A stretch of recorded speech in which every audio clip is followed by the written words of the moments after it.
What if the slow, inexorable drift of our continents was not a beginning, but an end? We are taught to see the breakup of Pangea as a creative act, the violent birth of the world we know, with its familiar oceans and distinct landmasses. But what if this geological narrative is a misinterpretation? Imagine for a moment that the shattering of that single unified world was a planetary act of forgetting, a cataclysm designed to erase a memory so vast, so profound, that it could not be allowed to remain whole. This is a journey into that silence, a search for an echo left behind by a world that may have existed, a consciousness that bloomed and then withered, leaving not a history written in stone, but a question disguised as a fossil, waiting in the deep, quiet dark. If this kind of deep, quiet question resonates with you, if you enjoy peeling back the layers of what we think we know to gaze into the abyss of possibility, consider subscribing to our channel. Here, we don't search for easy answers, but for more beautiful questions. We follow the whispers of forgotten histories and the paradoxes that lie at the edge of science and speculation. By joining us, you become part of a quiet exploration into the greatest mysteries of time, of consciousness, and of the silent, sleeping worlds that may lie just beneath our feet. The journey is long, and the path is illuminated only by curiosity. We invite you to walk it with us and wonder at what we might find together in the shadows. Let us travel back in time, far beyond any human record, to the late Permian period. Some 252 million years ago, the world is one. A single, colossal continent, Pangea, stretches from pole to pole, a solitary giant cradled by the endless global ocean of Panthalassa. Its heart is an immense, hyper-arid desert, a sea of rust-colored sand larger than modern Asia, baking under a sun of unfiltered intensity. The atmosphere is heavy, thick with volcanic gases that paint the skies in perpetual hues of ochre and pale crimson. Life, tenacious and strange, clings to the coastlines and the vast, meandering river systems, a fragile green fringe on an epic canvas of red rock and shimmering heat. This is a world of crushing pressure and immense, silent scale, a planet dreaming in geological time, its pulse measured in the rise and fall of mountains over millions of years. In this ancient, unified world, the rhythm of existence was slow, brutal, and seemingly indifferent to any higher purpose. The great shadow of the Permian-Triassic extinction, the event that would become known as the Great Dying, was still just a whisper on the horizon. Vast, humid forests of glossopterous trees pulsed with the drone of primitive insects, their forms alien and yet familiar. Lumbering, descendant herbivores, creatures like the hardy Lystrosaurus asterisk, roamed the sprawling floodplains in the millions, their lives a simple cycle of foraging and survival. Life was a patient, sprawling experiment, driven by the raw, unthinking engine of natural selection. There was no hint of organized thought, no sign of purpose beyond the biological imperative to endure. The world was a canvas of untamed nature, its future, an unwritten script of continental drift and Darwinian struggle, or so it seemed. But was the silence of Pangea's vast interior truly empty, or was it simply listening? When we look back at this deep, almost unknowable past, we project our own understanding of life onto it, a chaotic, competitive struggle for existence. We see a world without a mind, a passive stage for the drama of evolution. Yet, the sheer scale of that single landmass invites a different kind of thought. Could such a unified planetary body, existing as one for hundreds of millions of years, develop a different kind of rhythm, a resonance that we can no longer detect? Perhaps the story of life is not just about individual organisms, but about the systems they form. And on Pangea, that system was singular, unbroken, and globally connected in a way it has never been since. The Earth, after all, is the ultimate archivist, but its memory is not perfect. It is a library of stone and sediment, where entire volumes have been burned by volcanic fire, flooded by rising seas, or simply crushed into illegibility by the immense weight of time. History, as we understand it, is merely the surviving text, the few legible pages from a story of unimaginable length. We search for artifacts, for bones, for the clear imprint of a past we can comprehend. But what if the most profound event in our planet's history left no artifact? What if it was a phenomenon so subtle, so integrated into the fabric of life itself, that its disappearance was the only evidence it ever existed? The breaking of the world may have been the tearing of the only page on which this story was ever written. The story of our world, as we tell it, is a story of division. We learn of plate tectonics as a constant, generative force, a slow and patient artist sculpting the familiar faces of our continents over eons. It's a comforting thought. The Earth as a living, breathing system, its crust a mosaic of titanic plates drifting upon a sea of molten rock. This incessant dance separates and connects, raises mountains and carves oceans, a process of perpetual creation. We see the Andes and the Himalayas as monuments to this power, the Atlantic Ocean as a testament to its patient work. This narrative, etched into every geology textbook, frames the breakup of the supercontinent Pangea as a beginning, the violent, necessary birth of the world we recognize, the world we call home. It is the first chapter in our planet's modern history, the grand opening of the current geological age.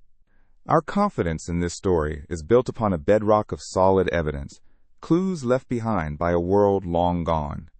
The coastlines of Africa and South America fit together like lost pieces of a cosmic puzzle, a geographical echo of their ancient union. Across these now vast oceans, we find identical fossils of terrestrial creatures, like the reptile Cynognanthus, animals that could never have crossed such an expanse of water. Their petrified remains are a testament to a time when these lands were one. We trace the scars of ancient mountain ranges, torn asunder by the rifting continents, their geological DNA matching perfectly across the void. These are the facts, the undeniable fingerprints of Pangea, and they form the foundation of our understanding. They tell us what happened, how the world was broken, but they remain silent on the most profound question of all: why? The official story provides a villain for this era, a cataclysm of such unimaginable scale that it dwarfs all others. This is the Permian-Triassic extinction event, known simply and ominously as the Great Dying. Around 252 million years ago, as Pangea basked in its unified glory, something went terribly wrong.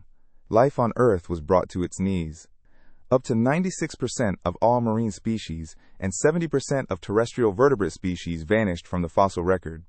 The leading suspect is a series of colossal volcanic eruptions in what is now Siberia, which spewed enough lava to cover an area larger than Europe and pumped staggering amounts of carbon dioxide into the atmosphere, triggering runaway global warming and ocean anoxia. This event is the great punctuation mark in the history of life, a brutal and definitive end to the Paleozoic era. Yet, our geological records are not a perfect history. They are a library ravaged by time, with entire volumes missing, pages torn, and ink faded into illegibility. Geologists speak of unconformities, gaps in the rock layers, where millions, sometimes tens of millions of years of history have been completely erased by erosion or periods of non-deposition. A simple, thin line between two layers of stone can represent a chasm of time deeper than the entire history of human evolution. It is in these silent intervals, these planetary ellipses, that anything becomes possible. Our story of the past is built only upon what survived. We read the surviving chapters and assume we know the plot. But what if the most important part of the story was written on the pages that are now lost forever? To even approach this mystery, we must first grapple with the sheer, crushing scale of deep time. The human mind is not built to comprehend millions, let alone hundreds of millions of years. We can try with analogies. If the Earth's 4.5 billion-year history were compressed into a single day, the whole of recorded human history would be a fraction of the final second before midnight. Pangea existed as a single, unified landmass for a duration that makes our own species' time on Earth seem like a fleeting spark. In such an immense span, processes we deem impossible could unfold with a terrifying glacial certainty. Subtle forces, imperceptible over 1,000 lifetimes, could accumulate to reshape not just the land, but the very nature of life itself, weaving patterns too slow and too vast for our fleeting perspective to ever notice. The world of the late Permian was a profoundly alien place, a landscape of dreams and nightmares. Before the reign of the dinosaurs, the Earth was ruled by other, stranger beasts. Vast herds of pig-like dicynodonts, our own distant mammal-like relatives, browsed on forests of Glossopteris trees, a flora with no modern equivalent. Giant, crocodile-like amphibians lurked in the sluggish continent-spanning river systems. The air, thicker and poorer in oxygen, was filled with the hum of primitive insects, some with wingspans of modern birds. This was a world operating under a different set of biological rules, a planetary experiment with life forms that seem almost mythical to us now. It was a world so fundamentally different from our own that it forces us to question our most basic assumptions about what life is and what it is capable of becoming. Our search for intelligence in the cosmos is shaped by a profound bias. We look for ourselves. We scan the stars for radio signals, for technological signatures, for the kind of evidence a species like ours would leave behind.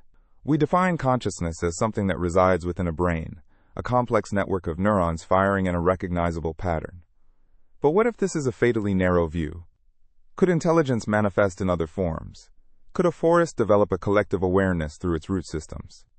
Could a planet-wide fungal network operate as a single, distributed mind?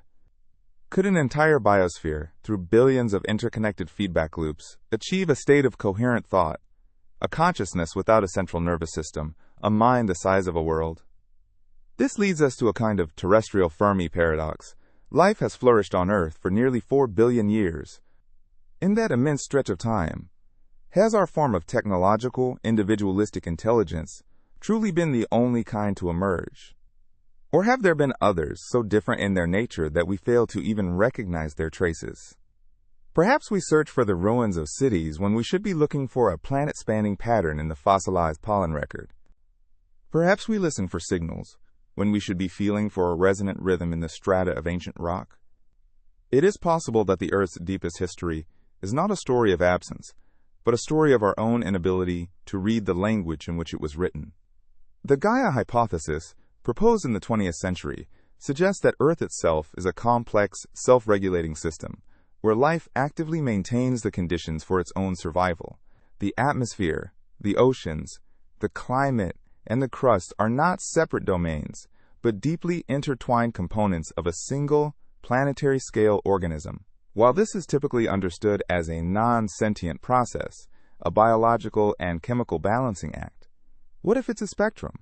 Could a system so complex, so interconnected, under the right conditions, cross a threshold? Could it, for a brief geological moment, awaken?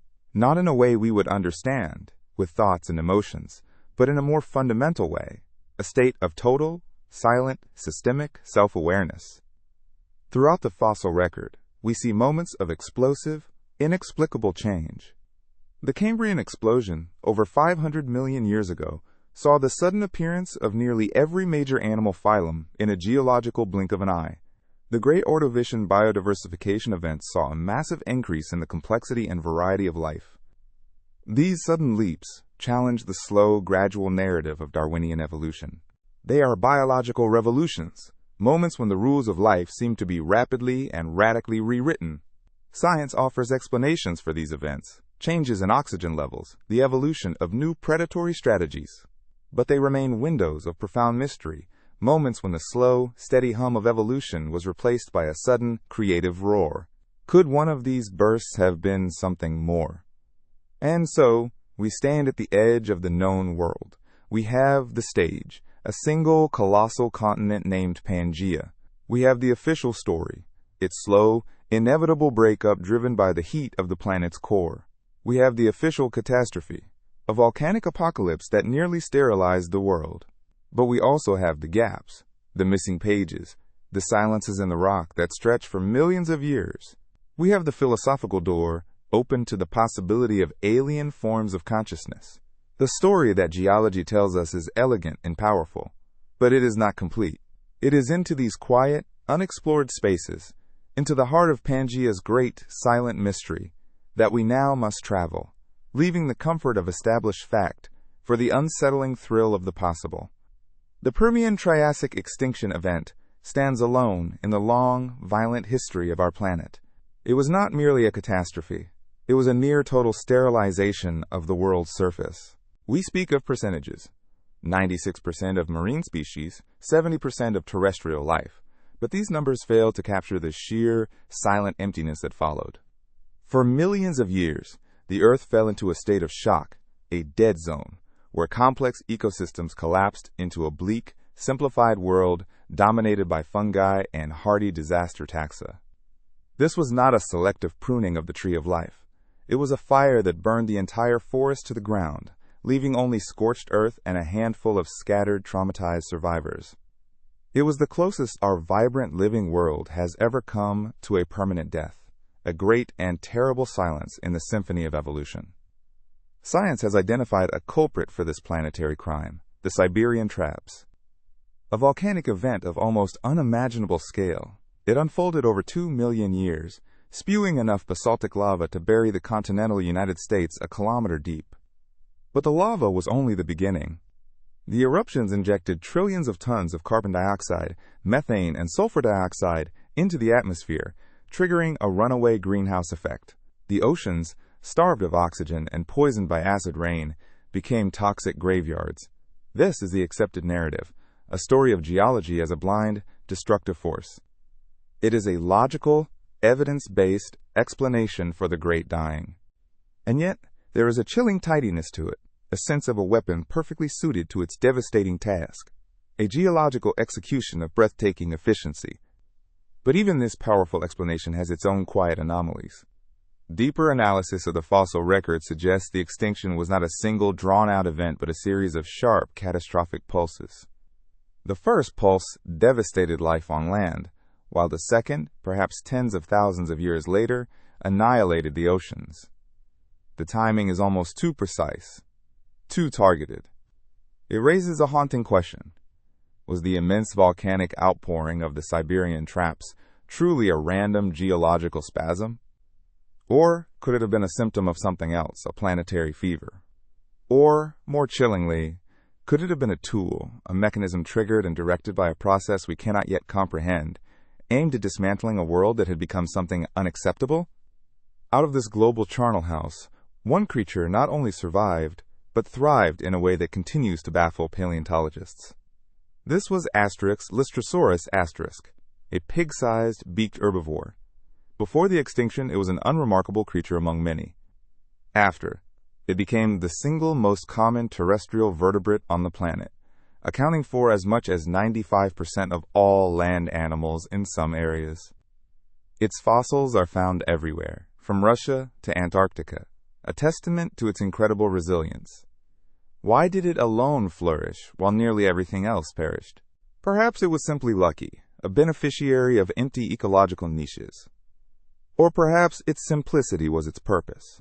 It was a blank slate, a simple, hardy organism perfectly designed to repopulate a world that had been wiped clean of its previous, and perhaps dangerous, complexity. The engine of Pangea's destruction was already warming up deep within the Earth.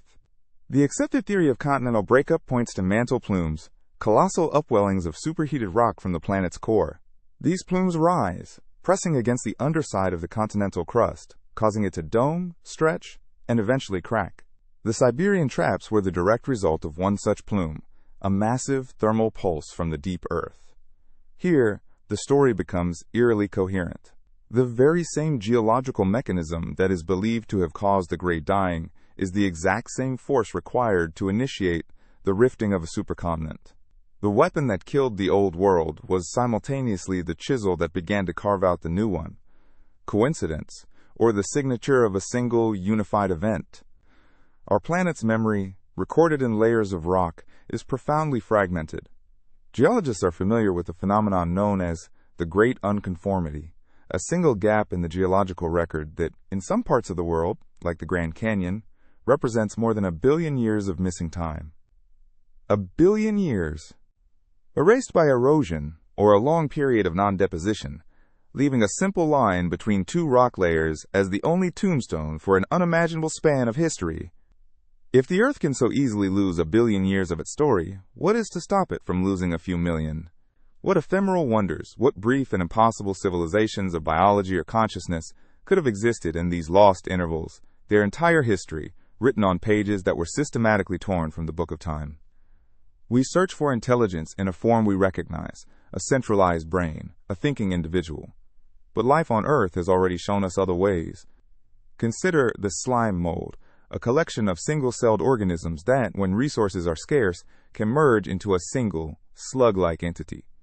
It can navigate mazes, solve problems, and seemingly remember information, all without a single neuron. Consider the vast, subterranean mycelial networks of fungi, which connect entire forests in a complex web of chemical communication, an internet of the woods. These are real-world examples of distributed decentralized intelligence. They force us to ask, if this can happen on a small scale, what could have been possible on the unbroken, globally connected biological canvas of Pangea? The universe, it seems, speaks in mathematics. We see it in the perfect, spiraling geometry of a seashell, the intricate, repeating fractal patterns of a snowflake, and the elegant logarithmic curves of a galaxy.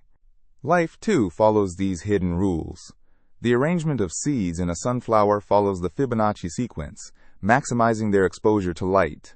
This is the logic of efficiency, of evolution finding the most elegant solution.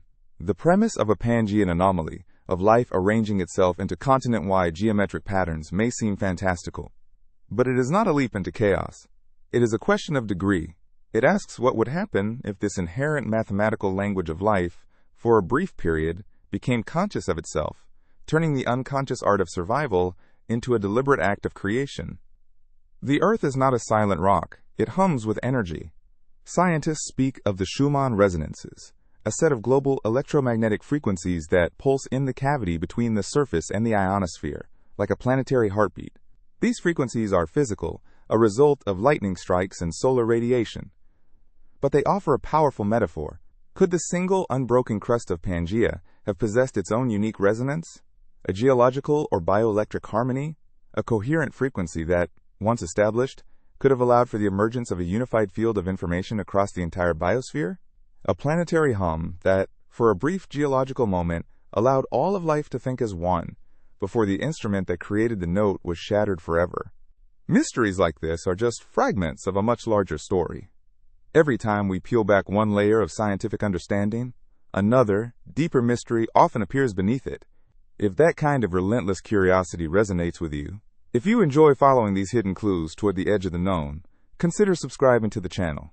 We don't promise answers, but we do promise a shared journey into the most profound questions we can imagine, following the whispers of forgotten worlds and lost histories. By subscribing, you help us continue to explore these quiet, contemplative spaces together, wondering at the vast, silent possibilities that lie just beyond our sight. While we have no direct fossil evidence of a Pangean anomaly, we can look for its faint, distorted echoes in the data we do possess. Paleontologists have long debated the causes of certain mass strandings, where entire herds of animals are found fossilized together in unusual formations. The official explanations often involve sudden floods or natural traps. But could some of these be misinterpretations? Could they be the fragmented, misunderstood remains of the great ritualistic migrations hypothesized in our premise? We may be looking at the evidence of a pattern without possessing the key to recognize it as such, dismissing a symphony as mere noise because we have forgotten how to listen to the music. How would a global consciousness even leave a fossil? It would not be in bone or shell, but in patterns, in arrangements, in subtle chemical signatures left in the ancient soil. When we search for life on other planets, like Mars, we don't just look for fossils. We look for biosignatures, anomalous concentrations of methane, or unusual isotopic ratios that suggest biological processes rather than geological ones. What if a similar search, conducted on our own planet's Permian strata, could reveal the ghost of a different kind of life?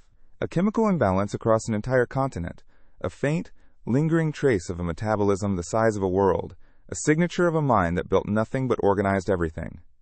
Our understanding of life on Earth was revolutionized by the discovery of the deep biosphere. Kilometers beneath our feet, in crushing pressure and total darkness, exists a vast world of microbial life. These organisms, which may constitute more mass than all surface life combined, subsist not on sunlight, but on chemical reactions with rock and water. They are, in a very real sense, an alien world hidden within our own, operating on timelines of thousands of years. This discovery proves that the Earth is not a hollow shell with a thin veneer of life on top. It is alive, all the way down.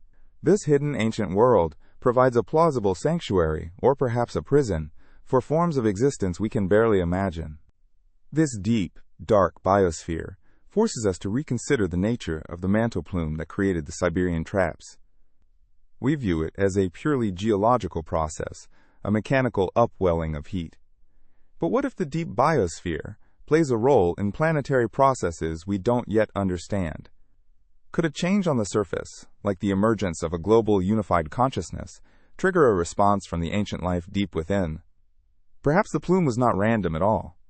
Perhaps it was a planetary immune response, a torrent of fire unleashed from below to sterilize a surface that had become infected with a form of awareness the planet itself could not tolerate or control. Memory is not confined to brains. It is a fundamental property of complex systems. DNA is the biological memory of a species, carrying billions of years of evolutionary history. Landscapes hold memory in the ancient paths of rivers and the stubborn roots of mountains. What if Pangea itself was a form of memory? A single unbroken substrate upon which a planetary-scale pattern could be written. If so, the continental drift that followed was a profound act of forgetting. By tearing the canvas apart, the message was irrevocably scrambled. The continents, now adrift, became isolated fragments of a thought too large to be held in any one piece, the memory of unity shattered into a million unintelligible shards. Geography shapes consciousness. The cultures that arose in vast, open plains are different from those born in dense, isolating jungles or on small islands. So, what kind of mind, what kind of collective psyche, would have developed on a single supercontinent? For hundreds of millions of years, there was no new world to discover, no mysterious land across the ocean. There was only the land and the endless, encircling sea. Would this have fostered a sense of profound unity, a global identity? Or would it have created a form of planetary agoraphobia, a feeling of being trapped on one great landmass, fostering an inward-looking consciousness that sought to organize its own space with geometric precision? The Great Dying was uniquely brutal. While other mass extinctions targeted specific groups, the Permian-Triassic event was remarkably indiscriminate. It was particularly devastating to insects, a group that had thrived for over 100 million years. Many entire orders of insects vanished forever. Why was this extinction so uniquely thorough? If we view the biosphere as a potential superorganism, insects, with their vast numbers and intricate social structures, could have formed the fine filaments of its nervous system. A deliberate cleansing, then, would not just target the large, obvious life forms, but would strike at the very networks of connection, ensuring that the planetary mind could not simply regrow. The theory of panspermia posits that life can be seeded between planets, carried on meteorites or comets. While still a fringe idea, it reminds us that life might not be an exclusively terrestrial phenomenon. This resonates with the premise's most startling revelation, an alien isotopic signature deep within the Earth. What if the Pangean consciousness was never truly native to this world? Imagine a microbial intelligence, a seed, arriving on a meteorite and finding the unified, stable landmass of Pangea to be the perfect, quiescent medium in which to germinate. The ensuing cataclysm, then, was not a planetary suicide, but a violent rejection of an alien organism, the Earth's native systems fighting back against the cosmic infection. The existence of supercontinents is a cyclical process. Geologists believe that over the Earth's long history, the continents have repeatedly assembled into one great landmass, Pangea, Rodinia, Columbia, only to break apart again. There seems to be a built-in instability to unity.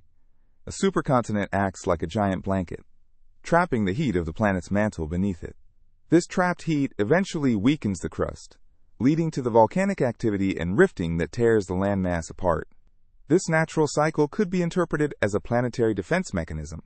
The Earth's own geological engine ensures that no single, unified system can ever persist indefinitely. Division, it seems, is a fundamental law of our world. In our search for the past, we are guided by a simple principle. We can only study what was preserved. The absence of a fossil tells us nothing, we are taught. But in geology, absence can be the story. The perfect crime is one where the body is never found, where all evidence is erased. The mystery of the Pangean anomaly is a perfect geological crime. The lack of evidence for a global consciousness is not proof it never existed. In this scenario, the absence notches the evidence. The cataclysm was so complete, the erasure so thorough, that it left behind only what we see today. A plausible, mundane story of volcanoes and continental drift, a perfect alibi for a planet hiding the greatest secret in its history. The breakup of Pangea was not a clean surgical separation. It was a slow, agonizing process of tearing that lasted for over 100 million years. The opening of the Atlantic Ocean, for instance, was accompanied by colossal volcanic eruptions, the stretching and thinning of the crust until it ripped apart, and the creation of vast, jagged fault lines. It was an act of immense geological violence. Imagine this not as a passive process, but as a deliberate one. The world was not just broken. It was scarred, its pieces violently thrown apart and set on divergent paths to ensure the pattern could never easily reform. The oceans that now separate us are not just bodies of water, they are the scars of a planetary act of forgetting. And so, the scientific record, while offering a coherent and powerful narrative, is haunted by these quiet questions. We have a cataclysm of unprecedented scale, a geological weapon that seems perfectly designed for both the extinction and the subsequent breakup, and puzzling patterns of survival that defy easy explanation. We have real-world examples of distributed intelligence in fungi and slime molds, and vast, silent gaps in our planet's memory where anything could be hiding. The official story is elegant, but these anomalies are the loose threads.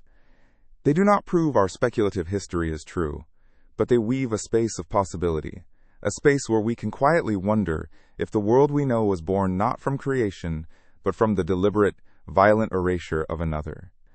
To truly comprehend the possibility of such a world, we must first look at the quiet anomalies of our own, much younger, history. Our past is littered with whispers of forgotten knowledge, objects and structures that feel out of place in the linear story we tell ourselves. Consider the Antikythera mechanism, an intricate bronze device recovered from an ancient Greek shipwreck. An astronomical clock of breathtaking complexity, its gears and dials predicted lunar eclipses and planetary motions with a precision that would not be seen again for over 1,000 years. It is a ghost of a forgotten technological path, a silent testament to how easily a sophisticated understanding of the cosmos can be built, used, and then utterly lost to the depths, leaving behind only a single, corroded enigma that rewrites our history. This single, baffling artifact serves as a powerful metaphor for our search. What if the Pangean anomaly was a biological mechanism of similar sophistication? Not a machine of bronze, but of flesh, wood, and coral. A planetary clockwork, whose gears were migrating herds, and whose springs were the pulsating growth of continent-spanning forests. Perhaps the fossilized patterns we speculate about are the equivalent of a few of Antikythera's corroded gears, pieces of a grand, living machine whose function we can no longer guess. We see them as isolated curiosities, random fossils in stone, because the context, the great biological engine they were part of, has been so completely dismantled that we can no longer imagine the whole from its broken, silent parts. Or consider the Nazca lines of Peru, enormous geoglyphs etched into the desert floor, depicting animals and geometric shapes. Their true mystery is not how they were made, but for whom. They are comprehensible only from the sky, an audience that their creators, the Nazca people, presumably did not possess. They are a form of art or communication directed at an unseen observer, a message sent to the heavens, or perhaps to a consciousness that sees the world from a different perspective. The hypothesized geometric patterns on Pangea might be the ultimate expression of this impulse, a planetary-scale Nazca. They were not designed for the individual creature on the ground, but were the expression of the whole system, a silent, beautiful message visible only to the mind that was creating it. We see echoes of this sudden, inexplicable organization in our own prehistory. At Göbekli Tepe, in modern-day Turkey, hunter-gatherers 12,000 years ago erected a massive, sophisticated temple complex. They carved intricate reliefs on towering stone pillars long before they had invented pottery, writing, or even agriculture. The site defies our neat timeline of human progress, suggesting that complex, ritual, belief, and social organization exploded into existence for reasons we do not understand. It was a sudden leap, a flowering of symbolic thought. What if the Pangean anomaly was a similar event on a global scale? Not a leap in human consciousness, but in the consciousness of the biosphere itself, a moment when life, for a brief, brilliant period, organized itself around a shared, silent purpose. The loss of such a world is best understood through a more familiar tragedy, the burning of the Library of Alexandria. Imagine countless scrolls, The accumulated knowledge of the ancient world in mathematics, astronomy, and philosophy turned to smoke and ash. Humanity was plunged into a dark age, forced to rediscover knowledge that had once been commonplace. The great dying and the subsequent shattering of Pangea were a fire on an infinitely grander scale. The library was the entire biosphere. Its scrolls were the genetic codes and ecological connections of millions of species. The cataclysm was not just an extinction, it was a book burning, an act of planetary censorship that erased a form of knowledge so profound we are still living in the intellectual darkness that followed its destruction. This sense of a lost world reverberates through our oldest myths. Legends of Atlantis, Lemuria, or Mu speak of great enlightened civilizations swallowed by the sea, their wisdom lost forever. While these are tales of fantasy, there may be a kind of faint cultural echo, a species-level memory of a profound loss. Our subconscious, it seems, has always been haunted by the idea of a unified homeland, a perfect world that was broken and submerged. Perhaps these myths are not memories of a sunken island, but a deeply distorted, allegorical memory of a shattered continent, a time when all the world was one land, and that unity was catastrophically, and perhaps deliberately, taken away from us. We need not look only to myth. Our own world contains hints of planetary-scale communication. The songs of the humpback whale are a perfect example. These complex, evolving melodies can travel for hundreds of miles across the ocean, shared and modified by entire populations. It is a global, non-human culture expressed through sound, a liquid network of information. Now imagine this principle applied to the entirety of Pangea. A communication not of sound, but of pheromones, of bioluminescence, of synchronized root growth through a planet-spanning fungal network. A silent symphony of life, a constant, quiet conversation between all things, whose rhythm was the pulse of the planet itself. A song that went silent when the continental orchestra was broken apart. Think of the periodic cicadas, insects that spend 13 or 17 years underground as nymphs, only to emerge in perfect, synchronized unison by the billions. They are driven by an ancient, internal, biological clock of incredible precision, a mystery of timing that science still struggles to fully explain. This temporal coordination is a form of intelligence, a strategy written into their very being. Now, scale that concept up to the size of a world and the span of millennia. The Pangean anomaly could have been a similar, planet-wide emergence, a rhythmic pulse of coordinated behavior operating on a timescale so vast it would be invisible to us. A single, unified biological event that took 1,000 years to unfold. A planetary cicada song, whose beginning and end we could never witness. This idea of decentralized order has a name in biology, stigmergy. It is how termites build their colossal, intricate mounds. No single termite holds the blueprint. Each one simply responds to the chemical traces left by the others, adding a piece of mud here, carving a tunnel there. Out of these simple, individual actions, a complex, intelligent structure emerges. The Pangean anomaly can be understood as the ultimate expression of stigmergy. There was no central brain, no king commanding the forests to grow in spirals. Instead, every organism, from microbes to giant herbivores, was responding to the environmental cues left by everything else, collectively weaving a pattern of consciousness, without ever being conscious of the master plan. The universe itself seems to write in a language of repeating patterns. We see this in the beautiful, self-similar geometry of fractals. A fern frond is a small-scale echo of the entire plant. A river delta branches like the lightning that strikes above it. A coastline's jaggedness looks the same, whether viewed from a few feet or from orbit. Nature does not favor simple straight lines. It favors intricate, repeating complexity. The hypothesis of geometrically perfect forests and fractal coral reefs on Pangea is not an imposition of artificial order onto nature. It is the suggestion that nature's own inherent mathematical language, for a brief period, became its primary obsession, turning its unconscious artistry into a deliberate, planet-spanning masterpiece. The metaphor of a planetary brain becomes less abstract when we consider the reality of mycelial networks. Beneath our feet, vast webs of fungal threads connect the root systems of entire forests, creating a wood-wide web. Through this network, trees can share nutrients, send distress signals about insect attacks, and support their own young. It is a tangible, biological internet. On the unbroken canvas of Pangea, such a network could have been truly global, a single, contiguous fungal mat linking every ecosystem. It would have been the literal nervous system of the world, a slow, silent, thinking skin through which the biosphere could feel, react, and perhaps, eventually, think as one. Our world is wrapped in invisible forces, most notably the Earth's magnetic field.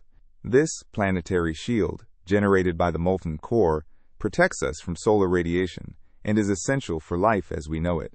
Its poles wander and, on geological timescales, completely reverse. It is a dynamic, planetary-scale field that shapes our world in ways we are only beginning to understand. Could the unified biosphere of Pangea have generated its own, more subtle field? A bioelectric field, born from the collective metabolic processes of all life that acted as an invisible scaffold guiding the geometric organization of living matter. A field that collapsed forever when its biological generator was systematically destroyed. In our own time, we find anomalies that blur the line between the natural and the artificial, like the so-called Baigong pipes in China. These are tube-like structures found within ancient rock, which some have claimed are the remnants of a prehistoric plumbing system. While scientific consensus points to a natural geological formation, they highlight a fundamental ambiguity. We are conditioned to see intelligence in straight lines and perfect circles. The Pangean anomaly would destroy this distinction. A forest growing in a perfect logarithmic spiral is a work of profound intelligence, yet it is created by nature itself. It forces us to ask, where does geology end and biology begin? Where does biology end and thought begin? This brings us to another great mystery, another profound silence. For decades, we have scanned the cosmos for signs of intelligent life, for radio signals from distant civilizations, an effort known as SETI. And we have found nothing. The universe is unnervingly quiet. This is the Fermi paradox, the disturbing contradiction between the high probability of extraterrestrial life and the total lack of evidence for it. Perhaps the silence from the stars has the same cause as the silence from our own deep past. Perhaps mature intelligence doesn't build noisy radio transmitters. Perhaps instead it turns inward, transforming its own world into a silent living work of art, a contemplative state of being that we, in our noisy infancy, would never even know how to look for. The Pangean anomaly is perhaps best understood as a dream. When we sleep, our minds create entire worlds, complex narratives filled with emotion and meaning. These worlds feel completely real, yet upon waking, they vanish, leaving no physical trace. They exist only as a fleeting memory, a pattern of fading neural activity. The Pangean consciousness could have been the Earth's first and only dream. The period of geometric organization was the dream state, a brief, glorious fiction written in living matter. The great dying was the violent awakening. The planet was shaken from its slumber, and the dream world dissolved, leaving behind only the faintest, most confusing of memories, fossilized images that make no sense in the waking world. If the cataclysm was an awakening, then the continental drift that followed was a profound act of planetary amnesia. Imagine a person suffering a brain injury so severe that they not only forget their past, but their very sense of self is fragmented. They can no longer form a coherent identity. The continents, drifting apart, are the psychological fragments of a shattered planetary mind. Each piece carries a shard of the original memory in its geology and its surviving life, but it can no longer access the whole. We, the inhabitants of this broken world, are the children of that amnesia, living on the pieces of a forgotten identity, forever trying to piece together a past that the planet itself has been forced to forget. A musical instrument provides another powerful metaphor. Think of Pangea as a single, perfectly crafted cello, its body carved from one continuous piece of wood. When the bow is drawn across it, it could produce a pure, resonant tone, a single, harmonious chord that filled the world. The cataclysm was the act of taking an axe to that cello, shattering it into dozens of pieces. Each fragment of wood, each modern continent, can still produce a sound, a note of its own, but they can never again be assembled to play that original, unified chord. The harmony is gone, replaced by a global cacophony. The silence we sense in deep time is the lingering absence of that lost music. Our attempts to understand this past are like trying to decipher the Voynich manuscript. This mysterious medieval book is filled with elegant, unknown script and illustrations of fantastical, non-existent plants. For centuries, the world's greatest cryptographers have tried and failed to read it. It is a system of meaning that is utterly complete and utterly inaccessible. The fossil record of the Pangea anomaly would be our planet's Voynich manuscript. We could see the intricate patterns, the strange and beautiful forms of life arranged with clear intent.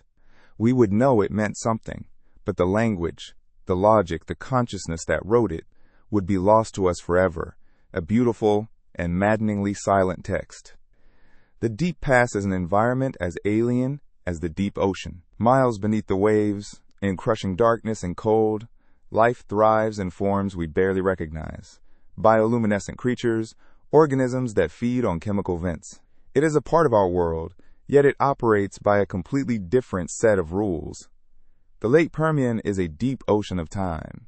We can lower our nets and bring up a few fossils, a few snapshots of that lost world, but we cannot truly comprehend the environment itself. We cannot feel the atmospheric pressure, see the color of the sky, or understand the alien consciousness that may have bloomed in that immense temporal depth. We are forever explorers on the surface of an abyss. Imagine the biosphere of Pangea as a single magnificent tapestry, woven over hundreds of millions of years. Every species was a thread of a different color and texture. For eons, the pattern was chaotic, a beautiful mess of Darwinian competition. Then, for a brief moment, a hidden weaver began to work, guiding the threads, weaving them into a single continent-spanning image of breathtaking complexity and meaning. The Great Dying was not just a fire that burned the tapestry. It was a deliberate unraveling.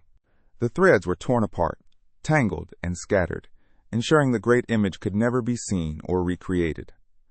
We now live among the frayed, disconnected threads, trying to imagine the masterpiece they once formed. Could a whisper of this lost unity still exist, buried deep within us? Our own genetic code is full of mysteries, vast stretches of so-called junk DNA with no apparent function. We dismiss it as evolutionary debris, the remnants of ancient viruses and failed genetic experiments. But what if it is something more? What if it is the degraded, unreadable archive of a much older, more integrated operating system? A faint biological echo, written in the language of nucleotides, of a time when life was not a collection of separate, competing individuals, but nodes in a single, planetary network. A memory of wholeness buried in the very code that now defines our separation. And so, we are left surrounded by ghosts and echoes. The out-of-place artifacts of human history remind us that knowledge is fragile. The mathematical beauty of the natural world hints at a deeper, hidden logic. These anomalies and metaphors do not prove that a planetary consciousness existed on Pangea. Instead, they illuminate the shape of its absence. They allow us to see the outline of the great missing piece at the heart of our planet's history. The evidence for the Pangean anomaly is not an artifact to be found, but a silence to be listened to, a profound and unsettling quiet that suggests the world we know was born from the wreckage of another, far stranger one. Let us now drift from the shoreline of established fact into the deep, open ocean of pure speculation. If we accept the premise of a world briefly organized by a silent, unifying intelligence, we must ask, what was its nature? One possibility is that we are not looking at a planetary mind, but a planetary civilization. Not of beings who built with stone or steel, but of life forms that built with life itself. Imagine a species, perhaps insectoid or fungal in nature, that evolved beyond the individual.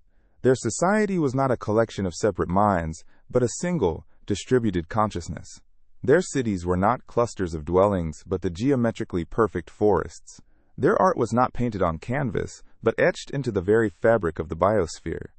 This was a civilization without technology as we know it, for it had no need. It had mastered the source code of biology. It could coax a reef into growing as a perfect fractal, guide the migration of 1,000,000 beasts to trace a continental sigil, and weave the root systems of a forest into a living, thinking network. This was not domination over nature, but a complete fusion with it.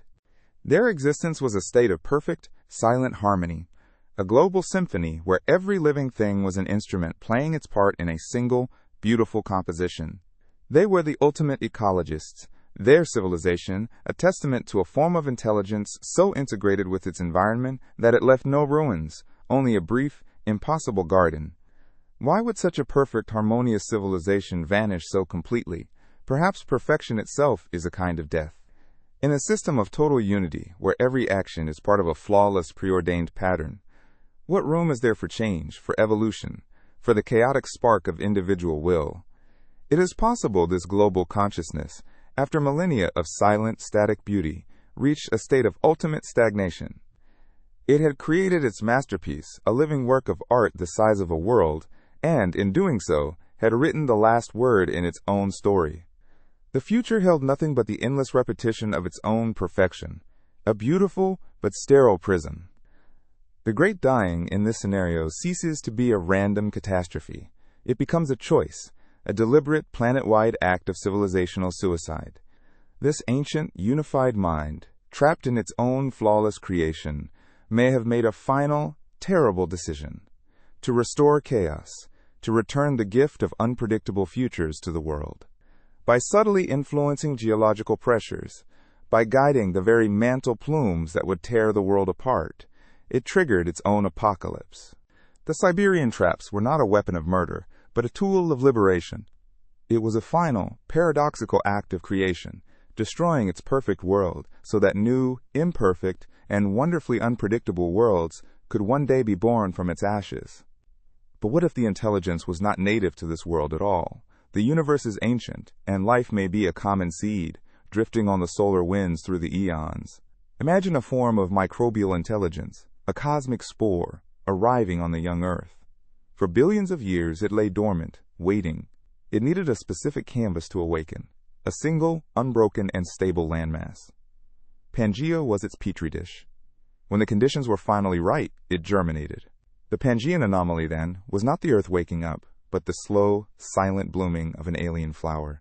The geometric patterns were not a choice, but its innate biology, the crystalline structure of its consciousness, made manifest in flesh and chlorophyll. This alien intelligence was not necessarily hostile, or even aware of the native life it was co-opting. For a plant, the soil it grows in is merely a medium, a source of nutrients. For this cosmic organism, the entire Permian biosphere was its soil. It began to organize the world according to its own alien logic, its own mathematical and biological imperatives. It was not building a civilization. It was simply growing, expressing its nature on a planetary scale. The native life of Earth was being slowly and methodically overwritten, its chaotic Darwinian evolution being replaced by a silent, beautiful, and utterly alien order. We were not witnessing the birth of a god, but the germination of a cosmic weed of unimaginable sophistication. If this were the case, the ensuing cataclysm takes on a new and terrifying meaning. It was not a suicide, nor a random act of geology. It was a planetary immune response. Gaia, the self-regulating system of Earth's native life, recognized this alien consciousness as a fundamental threat, a cosmic infection that threatened to consume it entirely. The planet fought back. The Siberian traps were a fever, a desperate, world-burning attempt to sterilize the surface, to kill the alien organism before it could fully take root. The Great Dying was not a tragedy for Earth's life. It was a victory, won at an almost unimaginable cost. It was the brutal, violent rejection of a foreign god. The subsequent breakup of Pangea becomes a necessary, strategic act of planetary quarantine. After burning the infection from its skin, the Earth ensured it could never take hold again. By shattering the single, contiguous landmass into isolated continents, separated by vast oceans, it destroyed the only environment in which such a global consciousness could ever form. Our modern world, with its beautiful diversity of separate, competing ecosystems, is a direct consequence of that ancient war. We live in the scarred, balkanized world that was deliberately created to prevent the return of that silent geometric order. Our separation is our strength, a planetary defense mechanism written into the very geography of our home. Let us consider another path.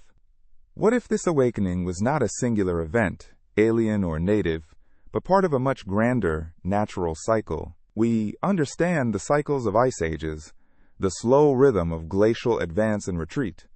Perhaps consciousness, on a planetary scale, has its own seasons. The Earth may pass through long, quiet ages of unconscious, chaotic biology, a planetary winter. This is followed by a brief, brilliant spring, where the biosphere achieves a state of unified, systemic awareness. The Pangean anomaly was simply the last spring, a fleeting geological summer of the mind, before the inevitable autumn of collapse and the long winter of sleep that we now inhabit. In this model, the Great Dying was not a war or a suicide, but a natural process of shutting down. As the planetary consciousness receded, the complex, interconnected systems it supported began to fail. The geometric forest withered, the great migrations lost their purpose and collapsed, and the delicate balance of the global ecosystem fell apart. It was a systemic cascade of failure, the biological equivalent of a great machine grinding to a halt. The extinction was the messy, chaotic process of the world falling back asleep, its brief, beautiful dream of unity dissolving back into the long, familiar nightmare of individual survival. The planet, in essence, hibernates. Where, then, does this consciousness go during its long winter? Perhaps it does not vanish, but merely retreats. We now know of the deep biosphere, a vast, hidden world of microbial life that exists kilometers beneath our feet. A realm that may contain more biomass than all surface life combined. This could be the sanctuary. The planetary mind, after its brief flowering on the surface, could retreat into this deep, dark, and stable realm. It would exist in a state of near dormancy, a slow, quiet hum of awareness within the ancient life of the Earth's crust, waiting for the surface conditions to be right for its next emergence. The mysterious, alien sphere found deep in the mantle in our premise could be the heart of this system. Not an alien prison, but the very seed of Earth's native cyclical consciousness. It is the biological hard drive, the core memory from which the planetary mind reboots itself every few 100 million years. We, in our fleeting moment of existence, are simply living on the fallow ground, a brief interlude between awakenings. Our entire history is a footnote in a cycle so vast that we lack the perspective to even recognize it. We are the moss that grows on a sleeping giant, unaware of the slow, deep breaths it takes beneath our feet. Findings like this remind us how little we truly know. Each time we peel back one layer of our planet's history, another, more profound mystery appears beneath it. If that curiosity resonates with you, if the search for these missing pieces of our world's story is something you'd like to continue, consider subscribing to follow along as we uncover more. Our journey is one of quiet contemplation, and we invite you to share in the wonder of these unanswered questions, to explore the silent spaces where the greatest secrets may yet be hidden. But there are darker possibilities. What if the Pangean anomaly was not a state of being, but an act of becoming? An attempt by the biosphere to achieve a form of transcendence, to evolve into a new and higher state of existence beyond the physical. The intricate geometric patterns were not art, but a kind of biological equation, a living planetary-scale ritual designed to rewrite the laws of physics and achieve a form of collective apotheosis. It was a desperate, audacious gamble, an attempt by life to become its own god, to break free from the constraints of matter and time and ascend to a new plane of reality. In this tragic telling, the experiment failed. The process was too complex, too unstable. The planetary consciousness, in its reach for divinity, lost control. The result was not transcendence, but a catastrophic, systemic collapse. The Great Dying was the fallout of this failed ritual, the explosion of a biological engine that had been pushed far beyond its limits. The planet was not murdered. It was the victim of its own ambition. The patterns we see in the fossil record are the ghostly remnants of a failed miracle, the beautiful, silent equations of an ascension that ended not in heaven, but in a global, all-consuming hellfire. The shattering of Pangea, then, was the final agonizing convulsion of this dying process. The immense energies unleashed by the failed transcendence did not just wipe out life. They fractured the very crust of the planet. The continents were not gently pulled apart by mantle plumes. They were blown apart by the shock wave of a biological cataclysm. The world we inherited is not a garden grown from ashes, but a ruin. We are living in the rubble of a fallen temple, the shattered remains of a world that tried to reach for the stars and, in its failure, tore itself to pieces. Our existence is a postscript to the greatest tragedy in Earth's history. This leads us directly to the most unsettling hypothesis, one that reframes our entire existence. What if the central premise is inverted? The anomaly was not a mind awakening from within the Earth, but a signal from a mind imprisoned within it. The alien sphere deep in the mantle is not a seed, but a cage. Trapped within is an ancient, powerful consciousness, a being of unknown origin and unimaginable power.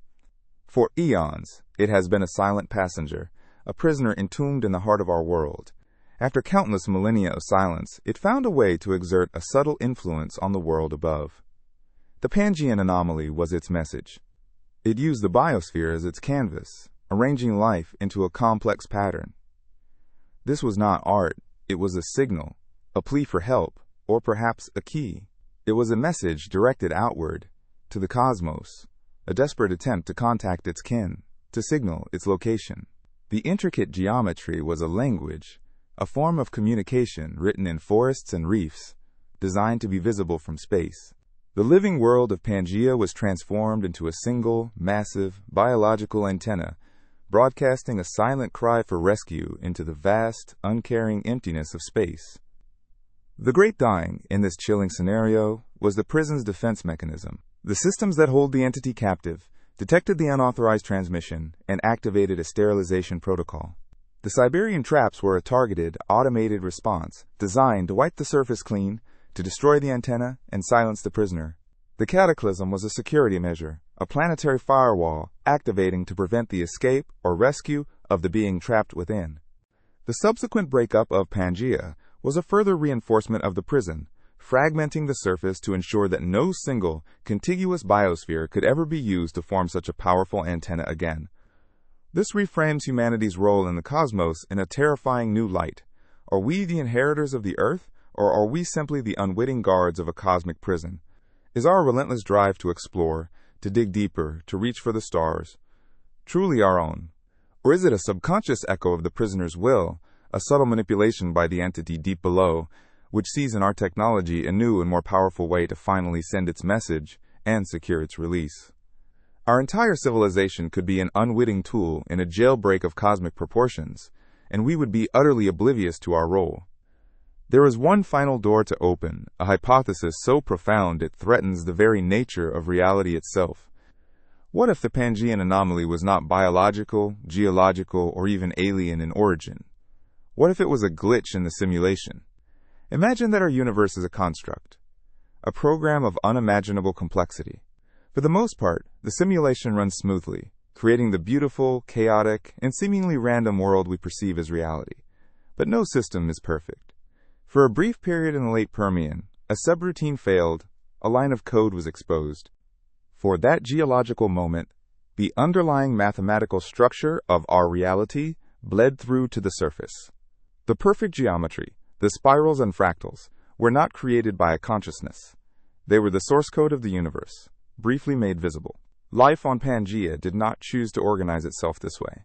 It was compelled to, its biological processes briefly conforming to the raw, perfect logic of the program itself. The anomaly was a glimpse behind the curtain, a terrifying and beautiful reveal of the artificial nature of existence. It was the moment the world briefly stopped pretending to be random and showed its true mathematical face. The Great Dying was the system's response to this error. It was a hard reboot, a planetary-scale crash followed by a process of debugging and restarting. The Cataclysm was a patch designed to correct the glitch, to erase the evidence that reality had briefly broken. The violent fragmentation of Pangea was a core part of this correction, a scrambling of the system's architecture to ensure that such a critical failure, such a profound revelation of the truth, could never happen again. The world was broken apart to hide the fact that it was never truly real to begin with. This leaves us in the most philosophically desolate position of all. We are not just the children of a broken world, but the inhabitants of a repaired simulation, forever cut off from the knowledge of our true nature. The silence from deep time is not an absence of history, but the deliberate silence of a system that is hiding its own secrets from its inhabitants. Every fossil we dig up, every law of physics we discover, is merely a part of the corrected program. We are searching for the truth of our origins within a world whose very fabric may be a lie, designed to keep us from ever asking the right questions. Each of these speculative paths leads us to the same quiet conclusion. The world as we know it is a consequence of a profound and catastrophic loss. Whether it was the suicide of a perfect civilization, the purging of a cosmic visitor, the end of a natural cycle, or the correction of a simulated reality, Our present is built upon the ruins of a far stranger, more unified past. The continents on which we live, the oceans that separate us, are not foundational features of our world. They are the scars of a forgotten trauma, the enduring evidence of a great and terrible shattering. The silence of Pangea is therefore not an empty silence. It is a resonant one, filled with the ghosts of these possibilities. It is a silence that asks us to question the very foundations of our history, our biology, and our reality. We look at the familiar map of our fragmented world and see it as home. But perhaps it is only a shadow, a faint and distorted echo of a single, unified world that, for a brief, brilliant moment, held a secret so profound that the planet itself chose to break in to rather than remember it. The greatest mystery may not be what happened, but why we were never meant to know. This journey into the speculative heart of our planet's past offers no firm answers, nor should it. Its purpose is not to solve the riddle of a lost world, but to deepen our appreciation for the immense, silent mystery of our own. The story of Pangea, as told by geology, is one of immense, unthinking forces. But perhaps, just perhaps, hidden within the silent strata of ancient rock, lies the faint, fossilized echo of a thought that organized a world, dreamed a brief and beautiful dream, and then vanished, leaving behind nothing but the quiet, contemplative beauty of a planet forced to begin again. And so, we are left standing in the quiet aftermath, on the shores of a world we thought we knew. The implications of this lost history ripple forward, transforming the very ground beneath our feet. Our familiar map, with its scattered continents and vast separating oceans, is no longer a portrait of our home. It is the diagram of a memory that has been deliberately shattered. We, in our isolated cultures and fragmented ecosystems, are the living consequence of that ancient trauma. We are born of division, the children of a great and terrible forgetting, forever trying to piece together a reflection from the shards of a broken mirror, catching only fleeting glimpses of the unified face our world once wore, a face we were never meant to see again. This journey fundamentally redefines our understanding of life itself. We have built our science on the foundation of the individual, the discrete organism locked in a struggle for survival. But the ghost of Pangea suggests a different possibility, a truth far grander and more unsettling. It whispers that life can be collective, that consciousness need not be confined to a skull, that an entire biosphere can, for a brief, brilliant moment, think as one. This forces us to look at our own world with new eyes. Is the Amazon rainforest just a collection of trees, or is it a slow, dreaming mind?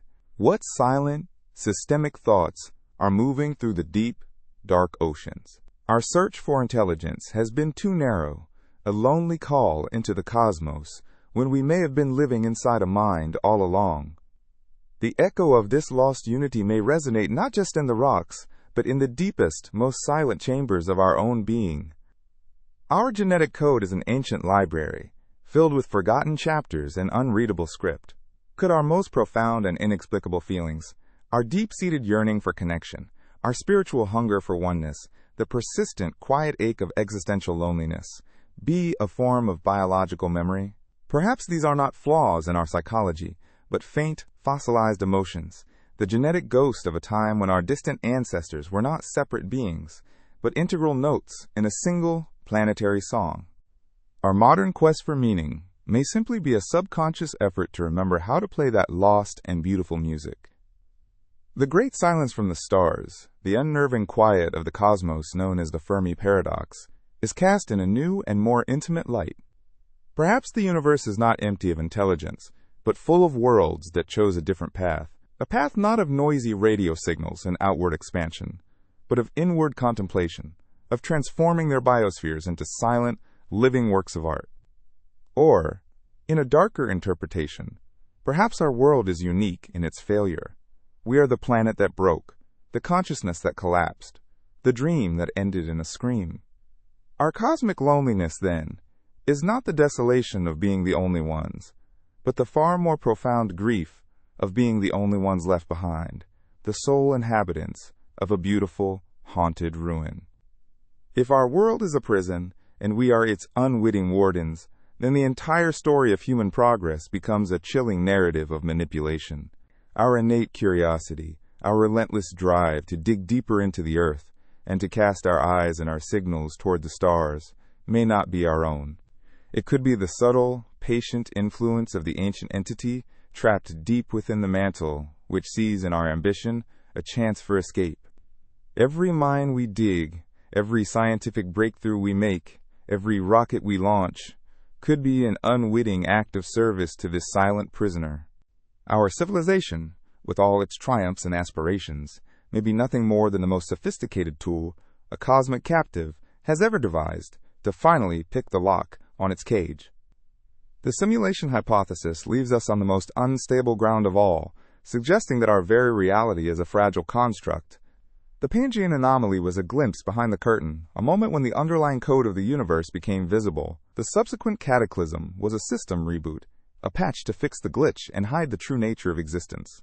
This implies that the laws of physics are not immutable truths, but merely the operating parameters of our current software version. We are explorers mapping the intricate details of a beautiful, complex illusion, forever barred from knowing the programmer or the purpose of the program itself. Our search for ultimate truth is a fool's errand, for the world was designed to keep its greatest secret, its own artificiality. Our modern world is defined by its divisions, by borders, by competition, by conflict. We often view this as a tragic flaw, a failure to achieve a more enlightened state of unity. But in the shadow of Pangea's fate, this fragmentation takes on the grim logic of survival. Perhaps division is not a flaw, but a feature, a planetary defense mechanism. The rifting of the continents, the creation of the oceans, the raising of impassable mountain ranges, all of it could be the deliberate architecture of a global quarantine. Our ceaseless conflicts and chaotic struggles might be the very things that prevent life from ever again achieving that critical mass of unity, that dangerous harmony which, in the deep past, led to a catastrophe so profound the world had to tear itself apart to endure. We measure progress in skyscrapers and data in the speed of our machines. The Pangean anomaly offers a silent, profound critique of this entire worldview. It suggests a different kind of progress, one measured not in what is built, but in what is integrated. A civilization that did not seek to conquer nature, but to become its highest, most coherent expression. In this light, our own noisy industrial age seems less like an ascent and more like a profound deviation, a forgetting of a deeper wisdom. We have become masters of the artificial, brilliant architects of our own separation from the world, while the ghost of Pangea whispers of a time when the greatest technology was life itself, and the greatest achievement was a silent, perfect harmony. The slow, inexorable dance of the continents continues. In 250 million years, a new supercontinent, Pangea Ultima, is predicted to form. If the awakening of a planetary mind is a cyclical phenomenon, a season of the Earth itself, then our time is merely an interlude. We are living in the long, quiet winter between consciousnesses. Our entire human story, with all its art, its wars, its love, and its loss, will be but a thin, almost unnoticeable layer of sediment when the planet's next great spring arrives. Our future is not an infinite line of progress, but a temporary lease, and one day, the sleeping giant beneath our feet may stir once more, and our brief, noisy dream will come to an end. To contemplate these possibilities is to accept a heavy burden. It is to understand that the ground we walk on is not just rock and soil, but a tombstone. Our world is haunted by the ghost of what it once was, and every landscape, from the highest peak to the deepest trench, is a fragment of a story we can never fully read. This knowledge transforms our relationship with the earth. It ceases to be a mere resource, a passive stage for our human drama, and becomes a silent, traumatized entity, a being whose memory was so terrible it chose amnesia. We are no longer masters of this planet, but the quiet custodians of a mystery that is infinitely larger than ourselves. This journey forces us to confront the nature of consciousness itself. We have clung to the belief that it is our exclusive domain, a miracle born of the 3 pounds of matter within our skulls. The anomaly suggests that consciousness may be a fundamental property of complex, interconnected systems, capable of emerging at a planetary scale. It could be slow, silent, and utterly alien to our own frantic, individual awareness. This raises a profound and humbling question. Are we truly the only thinking beings on this planet right now? Or are we merely the loudest, oblivious to the deeper, slower thoughts of the forest, the ocean, or the deep dark rock beneath us?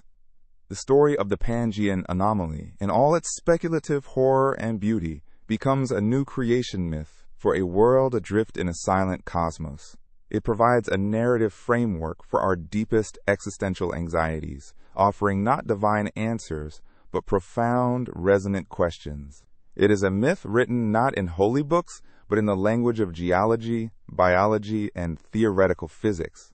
It suggests that our origins lie not in a garden, but in a cataclysm, that our separation is not a fall from grace, but a condition for our survival.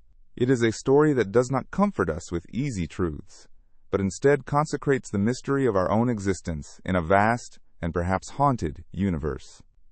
The ethics of our own curiosity are thrown into sharp relief. If our world is a prison for some ancient cosmic entity, then our relentless drive to explore, to drill, to send messages into the void becomes a profoundly dangerous gamble. Each deep-sea probe, each core sample, each radio transmission sent to the stars could be a step toward a liberation we cannot comprehend, potentially unleashing a power that sterilized this world once before. Our greatest virtue as a species, our insatiable need to know, is recast as a potential existential threat. We are left with the unsettling possibility that some knowledge is too dangerous to seek, and some silences are too important to break. And yet, in the wreckage of that lost perfect world, a strange and resilient beauty was born. Our fragmented planet, with its isolated continents and diverse ecosystems, became a crucible for evolutionary creativity.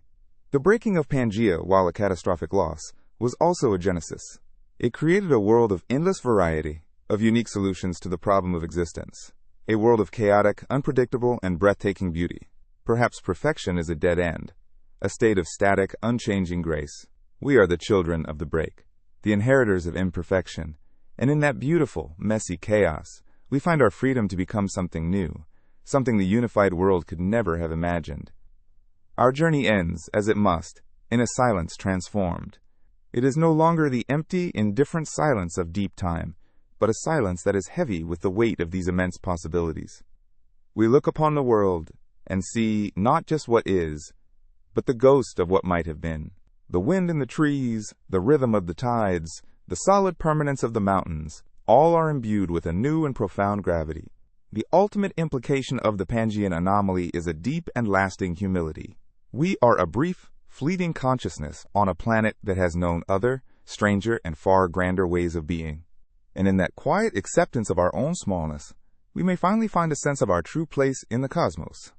And so, our journey through the deep silent past brings us back to the present, to the shores of a world we thought we knew. We began with a simple, unsettling question. What if the breaking of our world was not a beginning, but an end? We have followed the faint whispers of this possibility through the geological record, into the silent gaps between the strata, and out into the vast, open ocean of speculation.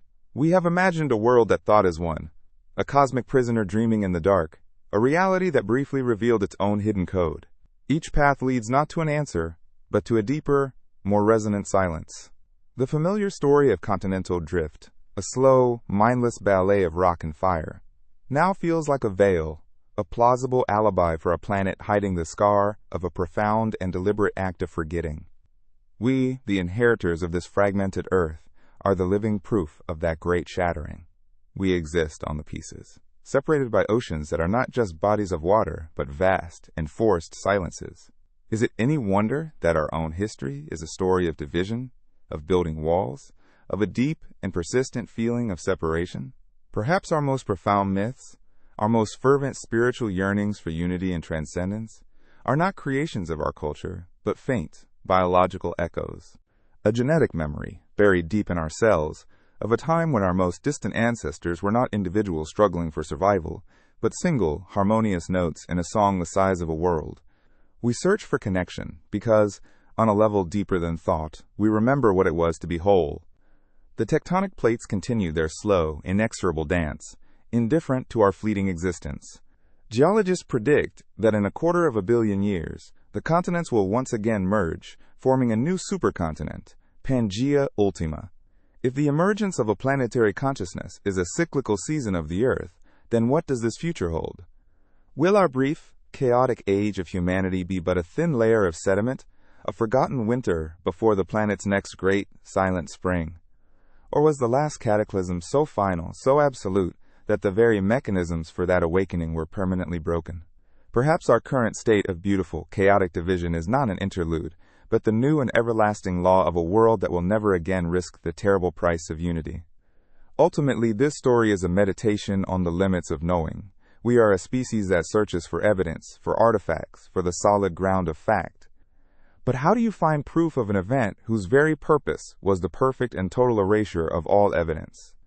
The profound, unbroken silence from that deep past may be the only signal we will ever receive. The absence of a body is not proof of innocence. It can be the signature of a perfect crime. Perhaps the greatest wisdom is not to find the answer, but to learn to live within the beautiful, humbling resonance of the question itself. To accept that we are the custodians of a mystery so vast that its true shape can only be felt, not seen, like the ghost of a missing limb. And so, as we stand on this fractured shore, looking out at the vast, separating sea, the questions remain, echoing in the quiet spaces of the mind. What if the ground beneath our feet is not a foundation, but a tombstone? What if the steady rhythm of the tides is not the pulse of the ocean, but the slow, patient breathing of a sleeping prisoner deep below? And when you listen to the deepest silence, in the dead of night, are you hearing the absence of sound, or are you hearing the faint, lingering memory of a world that was once whole, a world that chose to break itself apart rather than remember a truth so terrible or so beautiful that it could not be allowed to survive?